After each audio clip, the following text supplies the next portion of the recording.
له فقد فاز فوزا عظيما.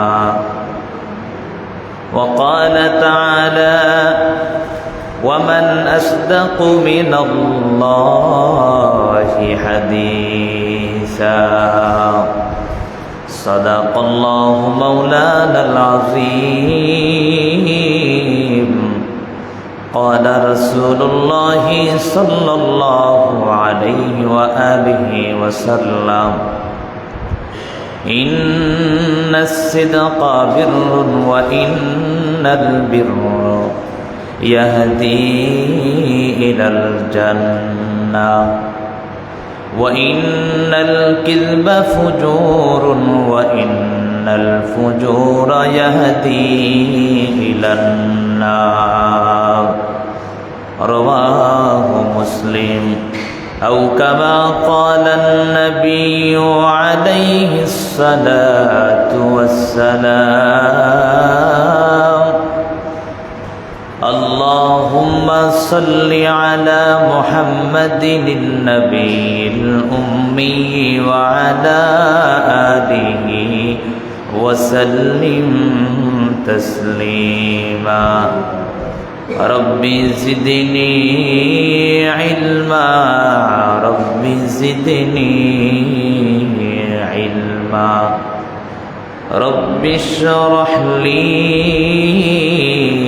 صدري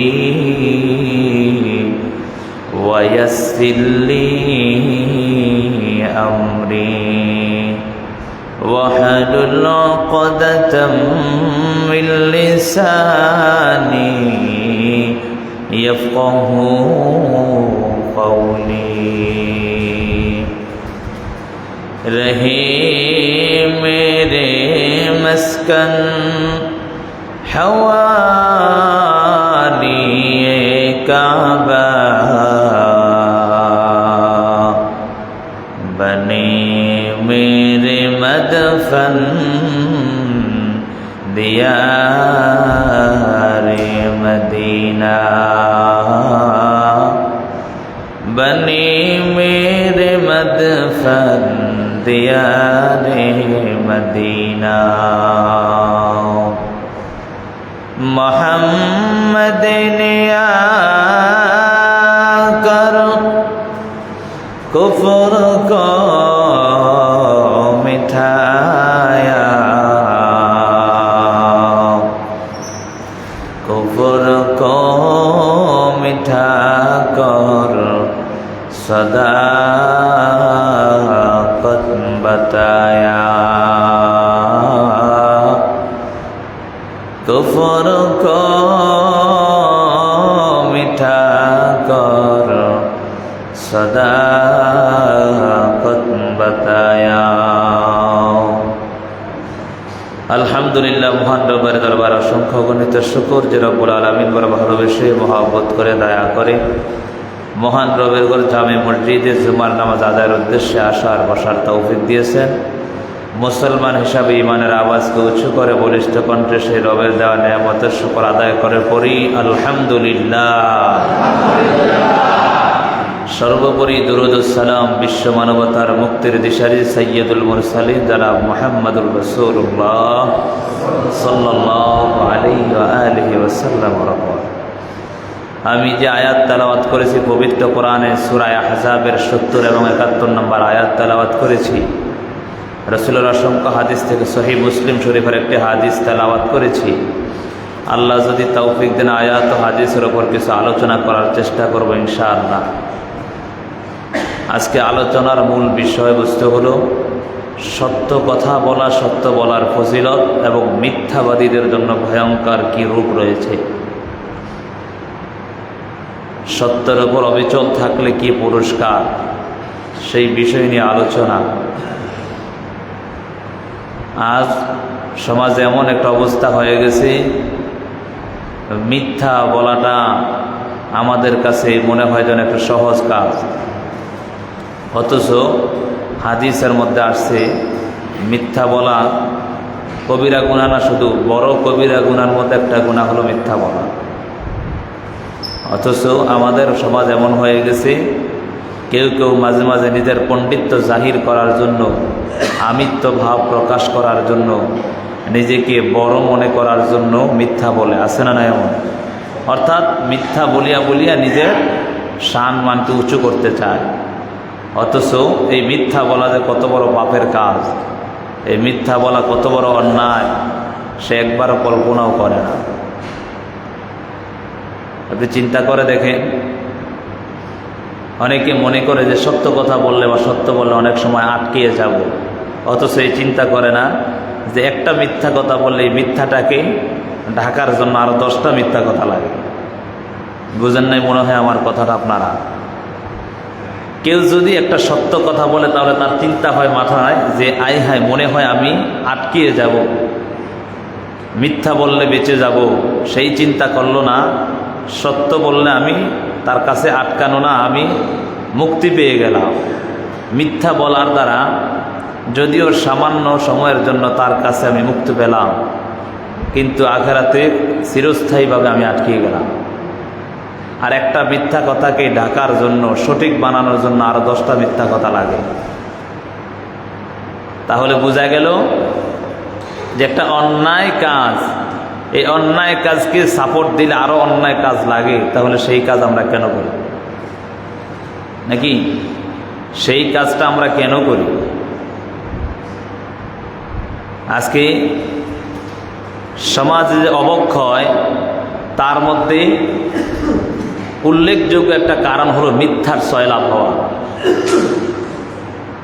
মিথ্যা বলে বলে একজনের নামে আরেকজনের মিথ্যা অপবাদ দেওয়া, তার মধ্যে দাঙ্গা হাঙ্গামা মারামারি লাগানো। মূল কথা হলো সমাজের মধ্যে যে অবক্ষয় কিছু জিনিস আছে, তার মধ্যে অন্যতম একটা কারণ হলো মিথ্যা। মিথ্যা বলা বা মিথ্যায় আশ্রয় নেওয়া। এই জন্য এই কাজগুলো থেকে আমরা বিরত থাকা চাই। অথচ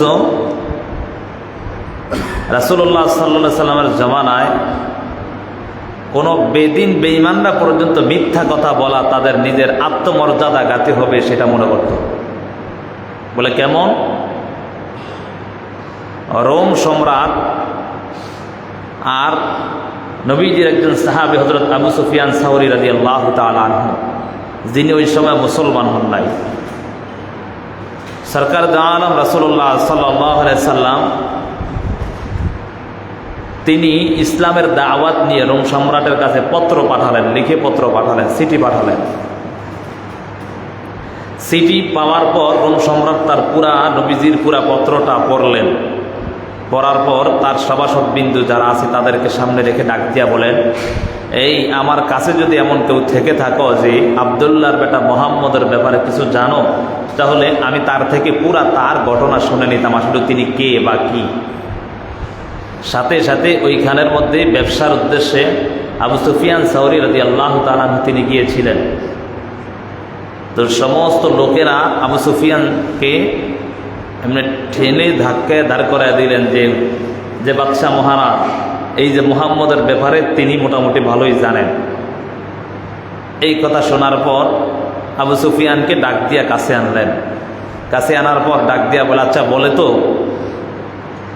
যেই লোকটা নবী দাবি করে সেই লোকটার বংশমর্যাদাটা কেমন? কথাগুলো বুঝবেন, প্রশ্নটার ধরনটা কেমন আর উত্তরটার ধরন কেমন। রোম সম্রাট বাদশাহ ডাক দিয়া বলে, আবু সুফিয়ানকে ডাক দিয়া বলে, বলো তো যেই লোকটা নবী দাবি করে তার বংশমর্যাদাটা কেমন? আবু সুফিয়ান ডাক দিয়া বলে, আচ্ছা বলেন তো, এখানে মিথ্যা বলার সুযোগ আছে? যেই প্রশ্ন সেটাই তো উত্তর দিতে হবে। বলে যে তিনি উচ্চ বংশের, উচ্চ মর্যাদার লোক, অর্থাৎ মক্কার জমিনের মধ্যে এর চেয়ে ভালো বংশ আর হতে পারে না, কুরাইশ বংশের। সুবহানাল্লাহ। এ কথা বলার পর রোম সম্রাট বলে, হ্যাঁ, যে নবী হয় সে অবশ্যই ভালো বংশের হয়, উচ্চ মর্যাদার হয়। বলে, আচ্ছা বলে তো, সে যে ইসলামের দাওয়াত দেয়, ইসলাম নামক ধর্মের দাওয়াত দেয়, তার দাওয়াতে কি বড় বড় ধনাঢ্য লোক, ধনী লোক, তারাই কি প্রথমে ইসলাম ধর্ম গ্রহণ করে, নাকি অন্য দুর্বল বা একবার দরিদ্র মানুষরা? সুফিয়ান সাউরি বলে, আরে সে যখন প্রথম ইসলামের দাওয়াত দেয়, একবারে গরিব, গোলাম, বান্দি, দরিদ্র ফ্যামিলি, তারা ইসলাম ধর্ম গ্রহণ করতে বলে। হ্যাঁ, যে নবী হয় তার প্রথম দাওয়াত দুর্বল মানুষ হয়ে গ্রহণ করবে। আচ্ছা বলো তো, ওই লোকটা কি কখনো মিথ্যা কথা বলেছে, বা তোমরা কখনো মিথ্যা তার কাছ থেকে শুনেছ? মানে এমনভাবে প্রশ্ন, মিথ্যার আশ্রয় নেওয়ার সুযোগ নাই। ডাক দিয়া বলে যে মিথ্যা তো দূরের কথা, তার জবান থেকে কখনো মিথ্যার আভাসও পাই না। সুবহানাল্লাহ, এটাই তো বলে আল আমিন। কথা বলেন ঠিক না বেটে? তো এভাবে প্রশ্নগুলো করতেছে। আবু সুফিয়ান রাদিয়াল্লাহু তাআলা আনহু তিনি মুসলমান হওয়ার পর বলে, হায় হায়, একজন বেদিনের মধ্যেও মিথ্যা বলা তার কাছে আত্মমর্যাদা বোধ মনে হতো, অর্থাৎ তার নিজের মধ্যে যে আত্মমর্যাদার ব্যাঘাত ঘটবে, মর্যাদার ব্যাঘাত ঘটে যাবে। আবু সুফিয়ান বলে, আমি মাঝে মাঝে চেষ্টা করতাম যখন সে প্রশ্নগুলো করে, যে আমি চাচ্ছিলাম কোনো না কোনোভাবে মোহাম্মদকে পরাজয় করার জন্য, যাতে করে তার মর্যাদার আঘাত হয়। কিন্তু এমনভাবে প্রশ্ন করে যেগুলো আমি মিথ্যা বলার কোনো সুযোগ পাচ্ছিলাম না। তখন প্রশ্ন করা হলো যে, হে রোম সম্রাট বাদশাহ মহারাজ, আপনি আমাকে এমনভাবে প্রশ্নগুলো করেছেন যার কারণে আমি তার ব্যাপারে কোনো মিথ্যার আশ্রয় নিতে পারলাম না। বলে, কোনো বাদশাহ বা কারো সম্ভ্রান্ত ফ্যামিলির লোক দ্বারা এটা হতে পারে না মিথ্যার আশ্রয় নেওয়া। অথচ আমাদের সমাজে দেখা যাচ্ছে, এই একজন দান্নওয়ালা দান শুরু করছে, আমাদের সমাজে এমন অবস্থা যে যদি কোনো দল, আমার কথা শোনে, যদি কোনো দল আরেকটা দলকে ঘায়েল করার জন্য সে পারে না, তার প্রতি এমন মিথ্যা অপবাদ দেয় যে আমার চেয়ে সেরা আর কেউ নাই। বুঝেন নাই কথা? আমাদের দেশে দল করে না, দল, অমুক দল তমুক দল, কত দল আছে, নাম বললে দোষ, অমুক তমুক দল আছে না নাই? তো সেই দল একজনে আরেকজন, ধরেন একজন খায়া গেছে আরেকজন চাইছে, এমন অবস্থা হইতে তো পারে। হেই কয় অমুকটা ছিল সব শেষ করে গেছে, আমি পবিত্র আছি। অর্থাৎ তার নামে যে হেটা যা করে না হেও কইছে, আর যা করছে সেটা তো আছেই। বুঝেন নাই কথা? অথচ ওই সময় বেদিনরা পর্যন্ত মিথ্যা অপবাদ দেওয়া, সেটা তার মর্যাদার ব্যাঘাত ঘটবে সেটা মনে করত। আর বর্তমানে আমরা রাজত্ব কায়েম করতে চাই মিথ্যার ওপর দিয়ে। কথা বলেন ঠিক না ঠিক? সাবধান, মিথ্যা বলে বলে রাজত্ব কায়েম করলে সেই কায়েম রাজত্ব বেশি দিন টিকবে না। কথা বলেন ঠিক না ঠিক? এই জন্য সত্যের ওপর অবিচল থাকবেন, আল্লাহ আপনাকে সম্মান বাড়িয়ে দিবে। সত্যের ওপর অবিচল থাকলে আল্লাহ আমাদের সম্মান বাড়িয়ে দিবে। আজকে মুসলমান জাতি অধপতন হয়ে গেছে কেন জানেন? মুসলমান জাতির কর্মের কারণে। মুসলমান জাতির কর্মফলের কারণেই আজকে মুসলমান জাতি অধপতন। অথচ আপনি জরিপ করে দেখেন, মুসলমান কি বেদিনদের থেকে সংখ্যা কম না বেশি? বুঝেন নাই কথা আমার? অল বিশ্বে মুসলমানের সংখ্যা বেদিনদের থেকে কম না বেশি? শুধু বেশি না, কয়েক গুণ বেশি।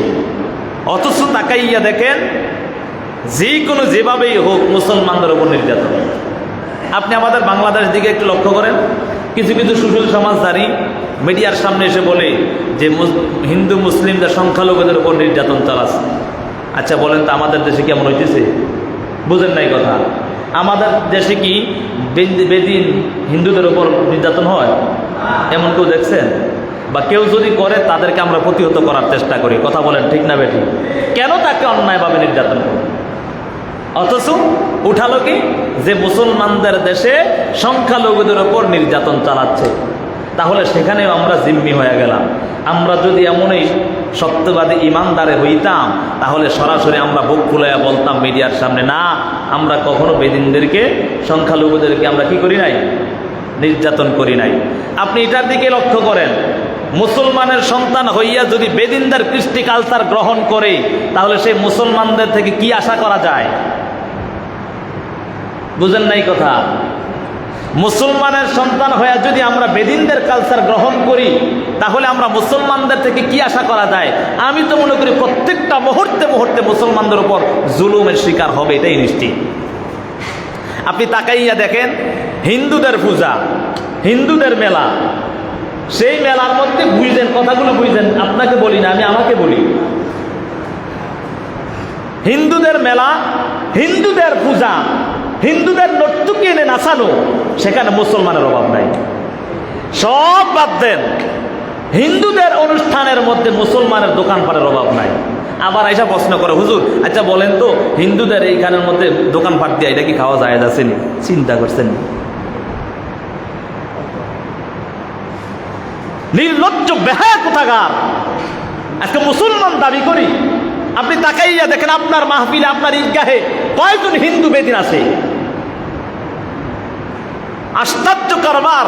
সকাল থেকে নিয়ে, আমি শুক্রবার কোনোদিন আমি সকালে ঘুমাই না, অর্থাৎ সর্বোচ্চ আধা ঘন্টা 40 মিনিট ঘুমাই, মোতালা করি, মানে কিতাব পড়ি। চিন্তা করে দেখলাম যে রাস্তা দিয়ে মনে হয় অটো 6 মাস হয়তো অটো যায় না। বুঝেন নাই কথা?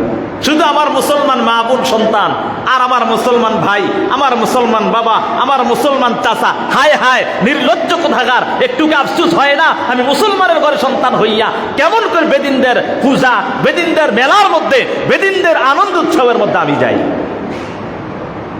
আপনার ইমান হালকা হয়ে যাচ্ছে না? তারপরও বলবেন হুজুর ভালো না। আহা বাবা, আমি আপনাকে বলি না, আপনার ইমানটা নষ্ট হয়ে যাচ্ছে। আবার অনেকে প্রশ্ন করে, হুজুর আমি যাই না, আমার বাচ্চার জন্য একটা খেলনা নিয়ে আসছি। বাবা হাসে, আহা মনে বড় ব্যথা লাগে, কষ্ট লাগে। আজকে মুসলমানের সন্তান হইয়া তো মেলায় যেতে হবে কেন? দোকানপাটে কি অভাব নাই? বলে হুজুর আছে, কেন যাই জানেন? হ্যাঁ একটু কম বিক্রি করে। কি মিথ্যা বললাম? কই আমরা তো কোনোদিন এইসব মেলা যাই না। আমার ছোটকালে মনে হয় আমি কোনোদিন মেলায় যাই না। বাবা জীবনের ঠ্যাং ভাঙে একবার লুলা বানাইলেন, যদিও শুনে এমন। তো কেন? আমি এটা বোঝানোর জন্য বলছি আপনাকে। এই কাজগুলো কেন করবেন? আপনার স্ত্রীকে আপনি কেন ছেড়ে দিবেন? আজকে দেখেন, এই যে জুমার দিন, বরকতময় একটা দিন, এই দিনের মধ্যে এই মসজিদে এখন কি মুসল্লি এমন কম থাকার কথা? আপনি জরিপ করে দেখেন, আমার ভাই, আমার বোন, আমার চাচা, আমার সন্তান, অমুক তমুক সবাই মেলায় ঘুরতেছে।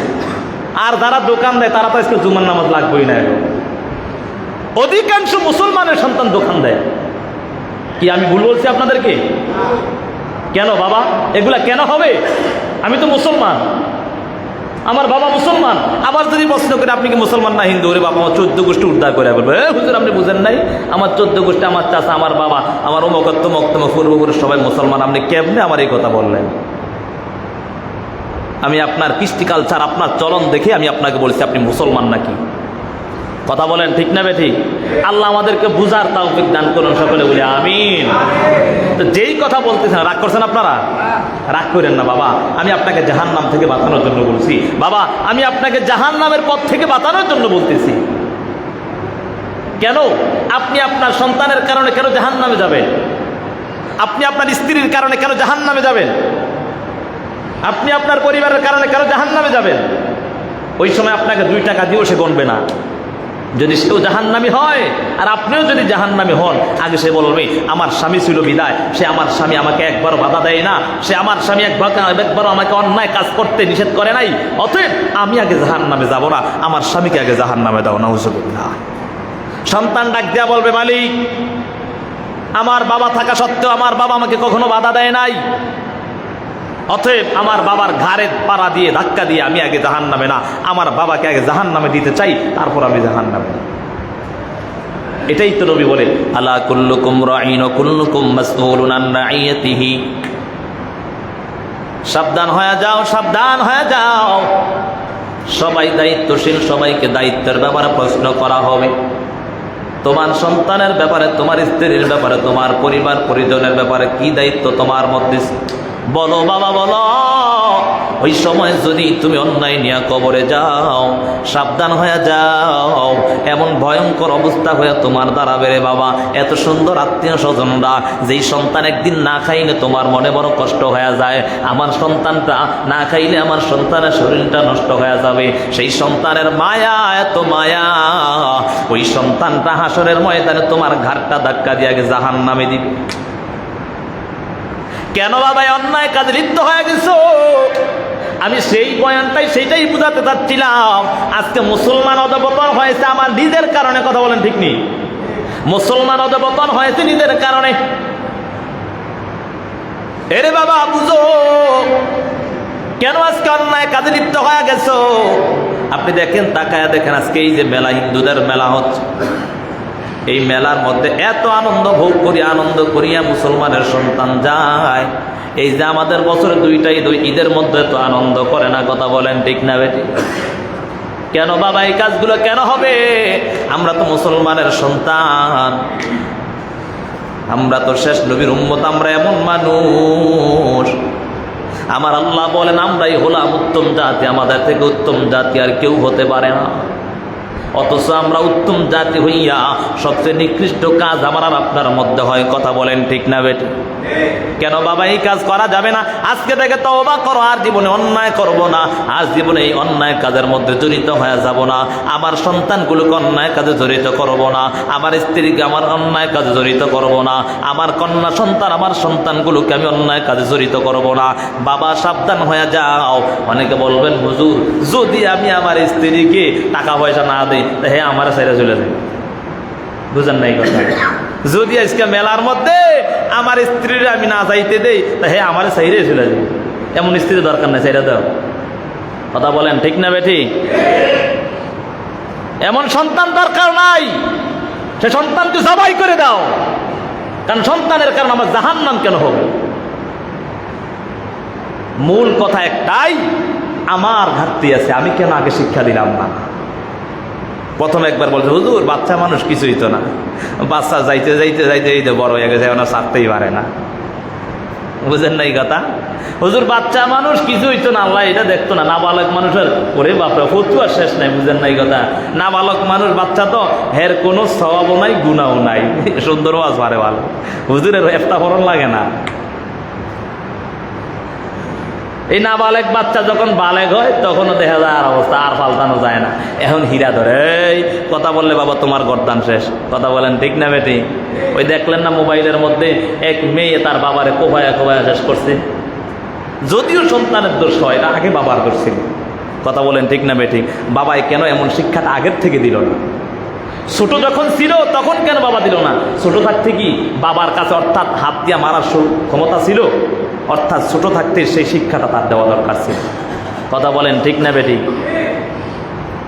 এই বিদায় সন্তান ও বাবার মায়ের উপর আঘাত করার সুযোগ নাই। আল্লাহ আমাদেরকে বুঝার তৌফিক দান করুন, সকলে বলি আমিন। তো যেই কথা বলতেছিলাম, আলোচনার মূল বিষয় হলো সত্য বলার ফজিলত। সত্য বললে কি হবে, আর অসত্য মিথ্যা কথা বললে কি হবে। মুসলমান জয়ী হবে সত্য বলার দ্বারা। নবী হাদিসের মধ্যে বলেন, قال النبي صلى الله عليه وآله وسلم الصدق ينجي والكذب يهلك। সত্য মানুষকে বিজয়ী দান করে আর মিথ্যা মানুষকে ধ্বংস করে দেয়। মায়ার নবীর সাহাবায়ে কেরামদের ইতিহাস লক্ষ্য করে দেখো, সাহাবায়ে কেরামরা কেমন ভাবে সত্যের উপর প্রতিষ্ঠিত ছিল। নবম হিজরির মধ্যে মক্কা নগরীর মানুষরা কিছু সংখ্যক কাফের বেঈমানরা রোম সম্রাটের কাছে পত্র পাঠায়া দেয়, হে রোম সম্রাট, আপনি যদি এখন মদিনার মধ্যে আক্রমণ করতে পারেন, মদিনার যে মুহাম্মদ, আব্দুল্লাহর বেটা মুহাম্মদ দুনিয়া থেকে বিদায় নিয়ে চলে গেছে, যদি আপনি আক্রমণ করতে পারেন তাহলে আপনি বিজয়ী দান করবেন, অর্থাৎ বিজয় অবলম্বন করবেন। এই জন্য আপনি যদি আক্রমণ করতে পারেন তাহলে ভালোই হোক। এই কথা বলার পর রোম সম্রাট খুশি মনে সাথে সাথে 40,000 সৈন্য নিয়া, কেউ কেউ বলেন 3 লক্ষ সৈন্য নিয়ে সাথে সাথে পাঠায়া দিলেন মদিনার দিকে। তাবুকের দিকে রওনা হয়ে গেলেন এবং ওই সৈন্যদেরকে 1 বছরের ভাতা পর্যন্ত আগে আগে দিয়া দিছে। কারণ বেদিনদের মধ্যে লোক বেশি ছিল। এখন আমগো মুসলমানের মধ্যে এটা আছে। কথা বলেন ঠিক নেই? আপনার এরকম কি আমার মন লোভ তো সব পারি না, আমার লোভই তো আমি সামলাইতে পারি না, আপনারও বলবো কি? এরে বাবাজি কথা বলতেছি, রোম সম্রাটের কাছে পত্র পাঠালেন, বেঈমানরা পাঠায় দিল, যাও যাও মদিনার জমিনের মুহাম্মদ দুনিয়া থেকে বিদায় নিয়ে গেল, যদি আপনি এখন তাদের উপর নির্যাতন চালাইতে পারেন তাহলে বিজয়ী অবলম্বন করবেন। এই কথা বলার পর সাথে সাথে রোম সম্রাট তার 40,000 সৈন্য, কেউ কেউ বলে 3 লক্ষ সৈন্য নিয়ে পাঠায়া দিলেন। মায়ার নবী এই কথা শুনতে পাইয়া মায়ার নবী সকল সাহাবায়ে কেরামদেরকে যখন এলান করে দিলেন, সবাই যুদ্ধের প্রস্তুতি নেও, আমরা সবাই যুদ্ধ করব। সব সাহাবায়ে কেরাম যুদ্ধের জন্য তৈরি হয়ে গেলেন। মায়ার নবী চাঁদা উঠাতে লাগলেন, এমন ভাবে যুদ্ধ করার আগে চাঁদা উঠাইতেন। সবাই চাঁদা দেওয়া আরম্ভ করে দিলেন এবং সবাই প্রস্তুত নিলেন। কিতাবের মধ্যে লেখে সবচেয়ে বড় ওই সময় সৈন্য, অর্থাৎ ওই সময় সবচেয়ে মুসলমানদের বড় দল হলো এটাই, 30,000 সৈন্য নিয়ে মায়ার নবী তাবুকের প্রান্ত, তাবুকের দিকে রওনা হয়ে গেলেন। এদিক দিয়া ওই রোম সম্রাটের সৈন্য দলগুলো যুদ্ধ করার জন্য, মুসলমানদেরকে পরাজয় করার জন্য যখন রওনা হয়ে গেলেন, তাবুকের কাছাকাছি আসার পর শুনতে পায় আব্দুল্লাহর বেটা মুহাম্মদ এখনো বেঁচে আছে। শুধু তা নয়, সে বড় দলবল নিয়ে সবার সাথে যুদ্ধ করার জন্য প্রস্তুতি আছে। সুবহানাল্লাহ বলবেন না? এই কথা শোনার পর বেদিনদের মধ্যে কি কম্পন সৃষ্টি হয়েছে নি? কারণ যেই মায়ার নবী একটা যদি লাঠি, অর্থাৎ লাঠি দ্বারাও যদি আঘাত করে সেটা তরবারির রূপ ধারণ করে। কথা বলেন ঠিক না বেটি? মুসলমানদের ইমানের এত পাওয়ার ছিল, যেই মুসলমান তখন ওই সময় যারা ছিল, এখনো তো আমরা মুসলমান, আমাদের ইমানের মধ্যে পাওয়ার কেন এত দুর্বল হয়ে গেল? বলে একটাই কারণ, আমার মধ্যে বেঈমানদের কালচার ঢুকে গেছে। কথা বলেন ঠিক না বেটি? এরে বাবা, রোম সম্রাট দলবল নিয়ে পাঠায় দিলেন। যখন তাবুকের প্রান্তে আসার পর শুনতে পায় মোহাম্মদ, আব্দুল্লাহর বেটা মোহাম্মদ সব দলবল নিয়ে তৈরি হয়ে গেছেন, যুদ্ধ করবেন। সৈন্য দলেরা এগুলা শুনিয়া সাথে সাথে আস্তে আস্তে আবার পিছু হটতে লাগলো। হায় হায়, না না, মোহাম্মদ এত বড় বড় দলবল নিয়ে আসছে, এটা পারা যাবে না। মায়ার নবী তো হেকমতওয়ালা নবী ছিলেন, বড় কৌশল অবলম্বন করতেন। মায়ার নবী প্রত্যেক জনের মধ্যে 10 জন করে করে একটা করে চুলা বানাইলেন। কয়জন করে? 10 জনের জন্য একটা চুলা। মোট 30 জনের, 30,000 জন্য ধরেন না 300 চুলা, না 3,000 নাকি, যেটা বুঝাতে চাচ্ছিলাম। কেউ কেউ বলে 40,000, 40,000-এর মধ্যে ধরেন 4,000 চুলা বসাইছে। আচ্ছা বলেন তো, একটা চুলার মধ্যে কমপক্ষে 150-200-500 লোকের খাবার আয়োজন করা যায়। নবী কেন এই কাজটা করলেন? বলে এমন অবস্থা, ওই যে বেঈমানদের কিছু কিছু যারা গোয়েন্দা লোক ছিল, গোয়েন্দা সংস্থা, তারা আইসা তাকায় দেখে, হায় রে তাবুকের প্রান্ত শুধু আগুন আর আগুন, আগুন আর আগুন চলতে। হায় রে বাপরে বাপ, অবস্থা তো ভালো না। হঠাৎ করে তাকায় দেখে মুসলমানরা মেসওয়াক করতেছে। তখন ছদ্মবেশে এসে জিজ্ঞেস করে, কি ঘটনা কি? বুঝলাম তোমরা খাবারের জন্য চুলা বসায় ফাঁকাই দিয়েছো, এইভাবে দাঁড়াও কেন? এটা তো বুঝি না কিছু। বলে ভাই হাই, আরেকজন তো বাপরে বাপ, আর সামনে যাইস না, এই আগুনের মধ্যে ফোরাই আঙ্গুর ঘর সাবায় খাইলে সব ভাগা শুরু আরম্ভ করছে। অর্থাৎ মায়ার নবী 10 জনের মধ্যে একটা করে চুলা দেখায় দিয়া বুঝাইলেন, এ বেদিনরা শোন, সাবধান হয়ে যা, আমরা কিন্তু বহু মানুষ এখানে আছে তোদের বিরুদ্ধে লড়াই করার। বেদিনদার রোম সম্রাটের সৈন্য দল নিয়ে আবার পিছু হটতে লাগলো। মায়ার নবী তাকাইয়া দেখে সবাই চলে গেল। মায়ার নবী তাবুক প্রান্ত থেকে ওই সময় বিজয়ের বেশে আবার মায়ার নবী মদিনায় রওনা হয়ে গেলেন। মদিনায় আসার পর কিছু কিছু মুনাফিক মার্কা সাহাবী ছিল, যারা আসিয়াতে তাদের বাহানাগুলো আল্লাহর নবীর কাছে পেশ করলেন।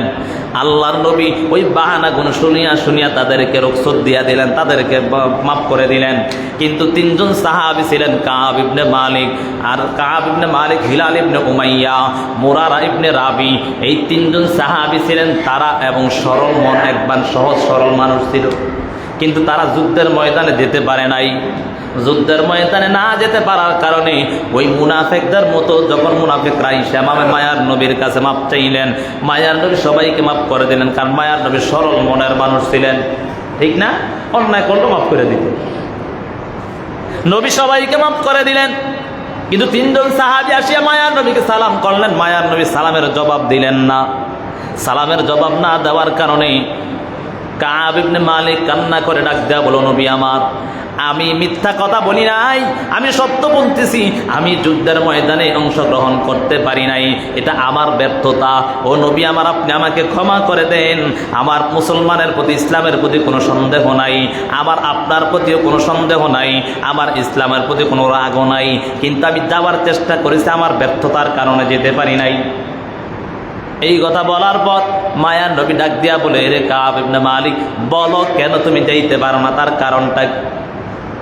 বলে না যাওয়ার কারণ হলো গ্রীষ্মকাল ছিল, গ্রীষ্মকাল গরম আর গরম, ওই সময় ছিল মদিনার জমিনের মধ্যে একটু দুর্ভিক্ষ দেখা দিল, যার কারণে ওই সময় ফসল কাটার সময় ছিল। কাব ইবনে মালিক ডাক দিয়া বলে, নবী আমার, আমি চিন্তা করলাম একটা মোটা তাজা সাওয়ারি ক্রয় করলাম, ক্রয় করিয়া আমি ওই সাওয়ারিটা দিয়ে চিন্তা করলাম আপনারা যদিও রওনা হয়ে যান, তারপরে আমি সাওয়ারিটা নিয়ে পর হইল দৌড়ে গিয়ে আপনাদের সাথে হাজির হতে পারো। ও নবী আমার, এই জন্য আমার কিন্তু ওই আমি একদিন দুই দিন পিছাইতে পিছাইতে শয়তান আমাকে ধোঁকা দিয়া আজকে না কালকে যাব, আজকে না কালকে যাব, এমন করতে করতে তাকায় দেখে আপনি চলেই আসছেন। নবী বলে, তোমাদের সাথে আমাদের কোনো কথা নাই। নবী বলে, আল্লাহর কাছ থেকে যতক্ষণ না পর্যন্ত কোনো কথা আসবে, কোনো ওহী না আসবে, ওই সময় পর্যন্ত আমি আর তোমাদের সাথে কোনো কথা বলবো না। মায়ার নবী 40 দিন পর্যন্ত সময় দিলেন, 40 দিনের মধ্যে কেউ তাদের সাথে কথা বলবা না, কেউ তাদের সাথে সালাম দিবা না, সালাম বিনিময় করবা না। তাদের সাথে মুসলমানদের সম্পর্ক ছিন্ন হয়ে গেল। কয়দিন? 40 দিন পর্যন্ত। এটা কোরআনের কথা, শানে নজুল। সূরা তাওবা 117 নম্বর আয়াত থেকে 119 নম্বর আয়াতের শানে নজুল।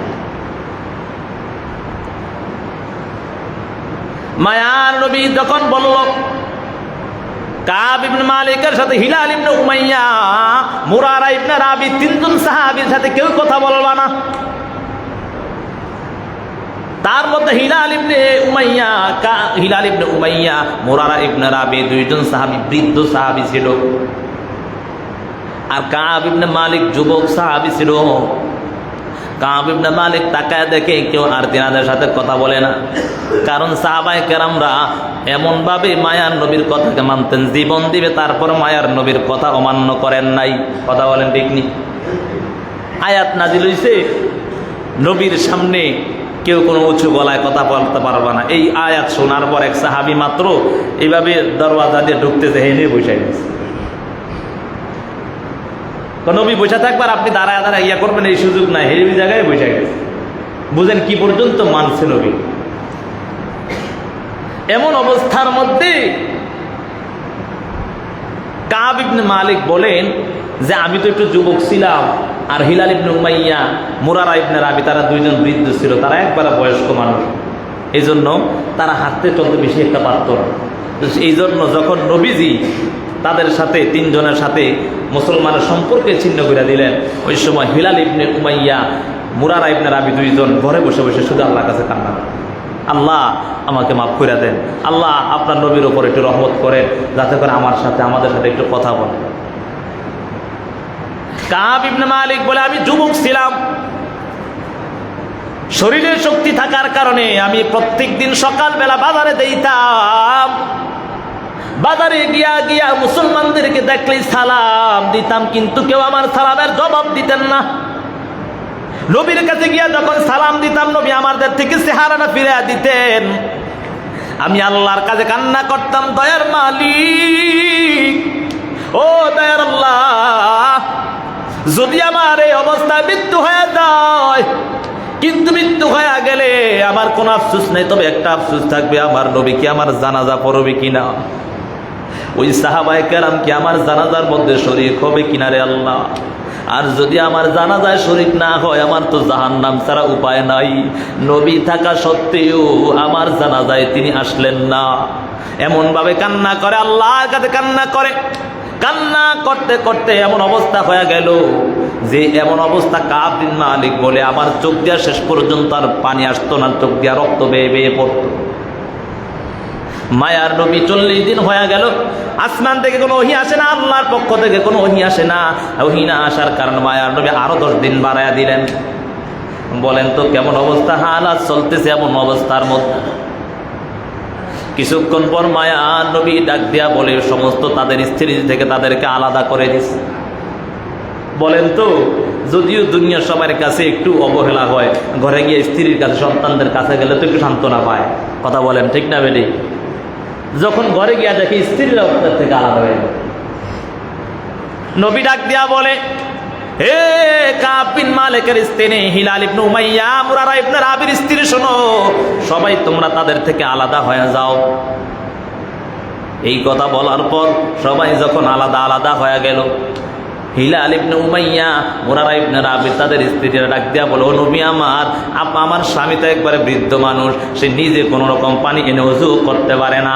আপনি যদি আমাকে একটু আদেশ দেন, আমি তার সাথে কোনো কথাও বলবো না, এক বিছানায় ঘুমাবো না, তবে আপনি যদি আমাকে একটু সুযোগ করে দেন, আমার স্বামীর একটু খেদমত করবো, যাতে করে সে তার নিজের কাজগুলো নিজে করতে পারে। নবী বলে, ঠিক আছে, তবে তাদের সাথে কোনো কথা বলবা না এবং তাদের সাথে এক বিছানায়ও যাইবা না, শুধু একটাই কাজ করবা, তাদের একটু তার খেদমত করবা, যাতে করে সে তার কাজটা কোনো রকম সারায় নিতে পারে। এমন অবস্থা হয়ে গেল, সবাই কান্না করে। 3 জন সাহাবী কান্না সারাটা দিন রাত্র শুধু কান্না করে। এমন অবস্থার মধ্যে আল্লাহ তাআলা সাথে সাথে আয়াত নাযিল করে দিলেন। সূরা তাওবার 117 নম্বর আয়াত থেকে 119 নম্বর আয়াত পর্যন্ত আল্লাহ নাযিল করে দিলেন। আল্লাহ তাআলা ডাক দিয়া বলে, হে পয়গম্বর, আমার 3 জন বান্দা যে আছে, আমি তাদেরকে জীবনের সব অন্যায়গুলো মাফ করে দিলাম। আল্লাহ তাআলা তাদের এই তওবার কারণে সূরা তাওবা নাযিল করেছে। সুবহানাল্লাহ। সূরাতুত তাওবার নাম রাখছে তাওবা বলে, এই তাদের 3 জনের তাওবার কারণ। মায়ার নবী যখন সংবাদ দিলেন, এদিক দিয়ে সাহাবায়ে কেরাম সংবাদ দিতে লাগলেন। কাব বিন মালিকের কাছে গিয়া বলে, কাব বিন মালিক, আসো, আল্লাহ তাআলা ওহী পাঠাইছে, তাড়াতাড়ি আসো, তোমাদের সাথে আমাদের সম্পর্ক আবার আগের মতো হয়ে গেল। কাব বিন মালিক বলে, আমি যখন এই সংবাদটা পাইলাম, সাথে সাথে আমি আমার পরনের যে পোশাকটা ছিল, পোশাকটা খুনিয়া আমি অন্য একটা পোশাক খুনিয়া আমার শরীরের পোশাকটা তাকে আমি হাদিয়া দিলাম। সুবহানাল্লাহ। কাব বিন মালিক যখন, হিলাল ইবনে উমাইয়া, মুরারা ইবনে রাবি, তিনজন যখন মায়ার নবীর কাছে গেলেন, মায়ার নবী ডাক দিয়া বলে, এরে কাব বিন মালিক, শোনো শোনো, তুমি আমার আল্লাহর শুকরিয়া আদায় করো, কারণ তুমি জন্মের পর থেকে এই পর্যন্ত এমন কোনো দিন পাও নাই যেই দিনটা এত দামি দিন, যেই দিনে আমার আল্লাহ তোমার প্রতি খুশি হয়ে গেছে। সুবহানাল্লাহ। কিতাবের মধ্যে লিখে, শানে নজুল বর্ণনা করতে গিয়ে লেখে যে নবীদের চেহারা পূর্ণিমার ছাদের মতো হাস্যোজ্জ্বল শুরু হয়ে গেছে। সুবহানাল্লাহ।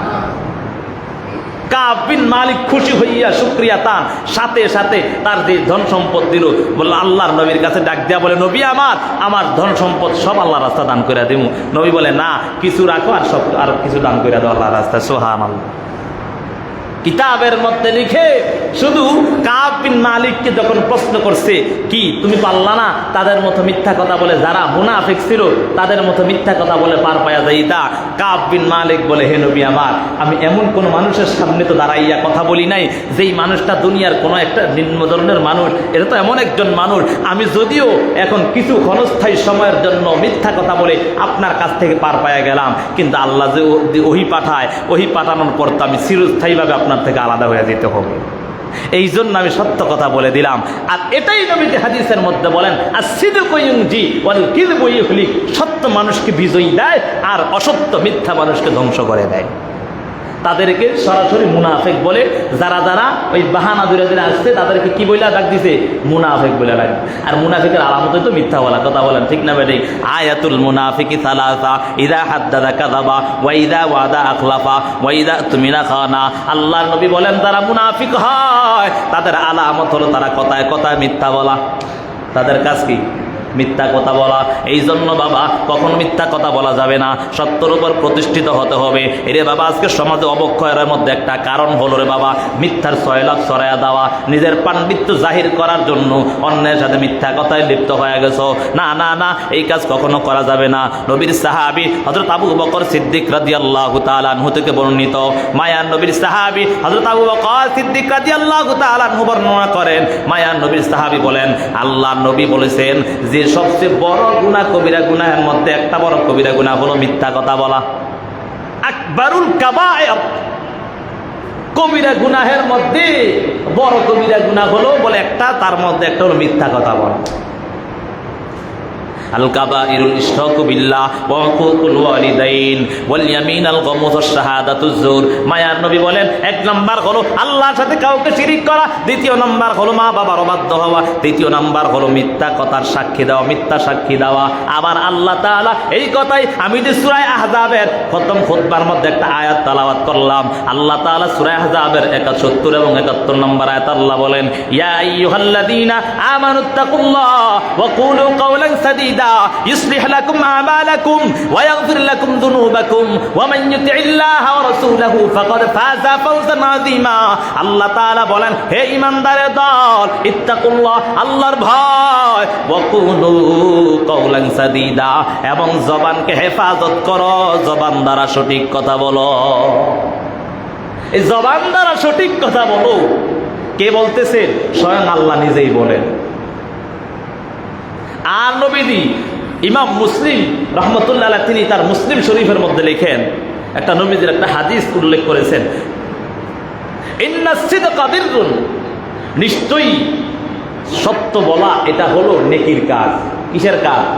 নেকির কাজ। ইন্নাস সিদকা বিররুন, সত্য বলা হলো নেকির কাজ। নিশ্চয়ই তাকিদ দিয়া বলছেন ওয়া ইন্নাস সিদকা বিররুন ইলাল জান্নাহ ইয়াহদি ইলাল জান্নাহ ওয়া ইন্নাস সিদকা বিররুন ইয়াহদি ইলাল জান্নাহ।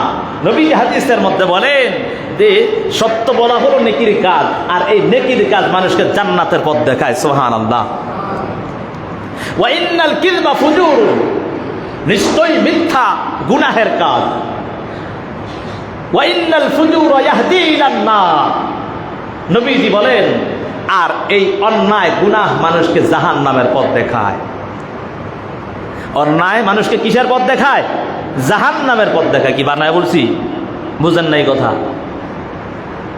সত্য নেকির কাজ, আর নেকির কাজটা মানুষকে জান্নাতের পথ দেখায়, আর মিথ্যা হলো গুনাহের কাজ, গুনাহের কাজ মানুষকে জাহান্নামের পথ দেখায়। তাহলে বোঝা গেল যে সত্য কথা বলা এটা হলো নেকির কাজ, আর নেকির কাজ যদি হয় তাহলে আমরা জান্নাতের পথ আসান হয়ে যাবে। কথা বলেন ঠিক না বেঠি? এই জন্য এই কাজগুলোকে আমরা করা যাবে। সত্য কথা বলতে পারবো তো ইনশাআল্লাহ। মুসলমানের অধঃপতনের কারণটা কি আমরা কথা বলেন তো? এক নম্বর কারণ হলো মিথ্যা বেশি বেশি বলা, আর নিজের কালচারের মধ্যে বেদিনদের কালচার ঢুকানো, নিজের কালচারের মধ্যে বেদিনদের কালচার ঢোকানো। এই জন্য বেঈমানদের আয়োজনের মধ্যে আমরা কি যাব? কথা বলেন, বেঈমানদের অন্যায় কাজ আমরা যাব? কথা বলেন না। দেখেন তো কে কয় না হে গো হুজুর থাক আইজা যা মত যাইতাম। হ্যাঁ, কি আমরা জাহান্নামে যাইতে চাই? কথা বলে না, জাহান্নামে যাইতে চাই? হাদিসের মধ্যে আসছে। রে বাবা সময় যদি থাকতো তাহলে বলতাম, ইনশাআল্লাহ যদি সময় হয় আবার আগামীতে বলবো আবু বকর সিদ্দিকের ব্যাপারে। যেহেতু বর্ণিত আসছে, দেখবেন নবীজির সবচেয়ে প্রিয় সাহাবী ছিল আবু বকর, কিন্তু আবু বকর থেকে বেশি হাদিস বর্ণিত হয় না। আর যেগুলো বর্ণিত হয়েছে এগুলো খুব কড়া কড়া ভাবে বর্ণিত হয়েছে। সবচেয়ে বেশি হাদিস বর্ণনা হয়েছে আবু হুরায়রা থেকে। তো যেই কথাটা বলতেছিলাম যে তাদের সাহাবায়ে কেরামরা তাদের জীবনটা কেমন ছিল। আজকে মুসলমানদের অধঃপতনের কারণ হলো মুসলমানদের ইহুদি খ্রিস্টান বেঈমানদের কালচার গ্রহণ করেছে, সব সময় অন্যায় কাজে লিপ্ত হয়ে গেছে। এই জন্য আজকে মুসলমানের অধঃপতন দিকে যাইতেছে। মুসলমান জয়ী হবে তখনই যখন মুহাম্মদের আদর্শ গ্রহণ করবে। কথা বলেন ঠিক না বেঠি? যখন মুসলমান জয়ী হবে তখনই যখন তাদের ঈমানটা মজবুত করবে। সাহাবায়ে কেরামের মতো ঈমান যখন নিবে তখনই তারা প্রকৃতপক্ষে জয়ী হতে পারবে। এই জন্য বেদিনদের কালচার এখন থেকে কে কে বাদ দেবেন একটু দুটো হাত তোলে আল্লাহকে দেখান। আল্লাহ কবুল, দেখেন তো কে হাত তোলে না, এবার দেখা যাবে। আল্লাহ কবুল করেন। আল্লাহ সবাই হাত তুলে রাখেন, আল্লাহ দেখেন, আল্লাহ আমরা কেউ জাহান্নামে যেতে চাই না, শয়তানের ধোকায় করে ফেলছি আল্লাহ, আর জীবনে যাব না। এ তওবার উপর মজবুত হয়ে চলার তৌফিক দেন আল্লাহ। আমার মা বোনদেরকে আপনি হেদায়েত দান করেন আল্লাহ, আপনি সন্তানদেরকে হেদায়েত দান করেন আল্লাহ, আপনি প্রত্যেকের হাতগুলোকে কবুল করেন। আমার দায়িত্ব আদায় করছি। হাসরের ময়দানে যদি বলে তোর সামনে দিয়ে গেছে মেলা, তুই আগে জবাব দে। বুঝেন নাই কথা? আমি পয়সা গেছি, এবার যদি আপনারা আটকা দেন কিছু করার নাই, ঠিক আছে না? আল্লাহ সকলকে কবুল করেন, সকলে বলি আমিন। কিরে বাবা 10 টাকা লাভের জন্য হুজুর হেন কম রাহের জন্য যায় কি বাবা? 10 টাকা লাভের জন্য সারা জীবন জাহান্নামে জ্বলতে হইবে। বেদিনদের কালচারে যাবেন, ইমান হালকা হয়ে যাবে। ওরে বাপরে বাপ, কিছু কিছু মা বোনদের হাতে পায়ে মোজা লাগাইও যায়, পর্দা করে। আল্লাহ বুঝার তৌফিকদের সকলে বলি আমিন। আল্লাহ আমাদের সকলকে মাফ করে। যে কথাগুলো বললাম আল্লাহ যেন সর্বপ্রথম আমাকে আমল করার তৌফিক দান করে, তারপরে সকলকে আমল করার তৌফিক দান করে। যারা সুন্নত আদায় করে নেয় সুন্নত আদায় করে নি।